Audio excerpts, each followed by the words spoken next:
உறவுகளே, உங்கள் அனைவரையும் மீட்பெறாம் ஆண்டவர் இயேசுவின் நாமத்தினால் வாழ்த்துகிறேன், வரவேற்கிறேன். ஆமென். இன்றைய நாளுக்கான இறைவார்த்தை உணவு நீதிமொழிகள் 4:20, 21, 22, 23.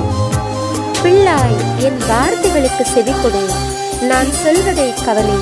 உன் கவனத்தை நின்று அவை விலகாதிருக்கட்டும். உன் உள்ளத்தில் அவற்றை பதித்து வை. அவற்றை தேடி பெறுவோருக்கு அவை உயிரளிக்கும், அவர்களுக்கு உடல் நலமும் தரும்.